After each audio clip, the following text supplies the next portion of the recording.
केरला के बारे में पूरे विश्वास से कह सकती हूँ कि सरकार यूडीएफ की अब बनने जा रही है। वहाँ पर हमारी पार्टी भी मजबूत है, काडर मजबूत है, नेतृत्व मजबूत है और राहुल जी के, खड़गे जी के, प्रियंका जी के बात पर लोग विश्वास करते हुए अब एलडीएफ को दूर करेंगे और यूडीएफ की सरकार बनाएंगे। रही बात आसाम की, आसाम में जिस प्रकार जहर घोला गया है लोगों में, वहाँ का जो भाईचारा है उसको खराब करने की ये भाजपा की नीति है। आपने देखा कि वहाँ के नेता किस प्रकार की भाषा का इस्तेमाल करते हैं। लोकतंत्र में ऐसी भाषा की कोई जगह नहीं है और लोग इस चीज को महसूस करने लगे हैं।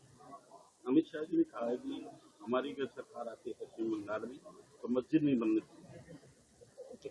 भाजपा और इनका नेतृत्व, चाहे होम मिनिस्टर वहां पर जाकर कुछ भी कहें, इनका हर जगह यही एक, जैसे जैसे चुनाव नजदीक आता है पहले ये जहर घोलना शुरू करते हैं और आखिर में चुनाव जब नजदीक आता है तो बिल्कुल नफरत की आग फैलाने का प्रयास करते हैं, क्योंकि इन्हें लगता है कि वोट केवल उस हिसाब से मिल सकता है इनको।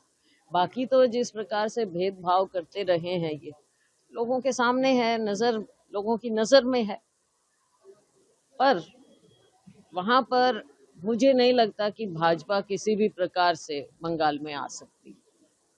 बाबा साहब की जयंती में अभियान में क्या संदेश देंगे? बाबा साहेब ने जिस तरह से सारा जीवन लोगों के लिए, आम लोगों के लिए और खास तौर से जो हमारा सबसे दबा हुआ समाज रहा है उनके लिए सारी उम्र उन्होंने कार्य किया, अपना जीवन दिया और संविधान के मुख्य रचयिता होते हुए उनका यही प्रयास रहा कि ऐसा संविधान हो जो देश को आगे तक के लिए बचा कर रखे।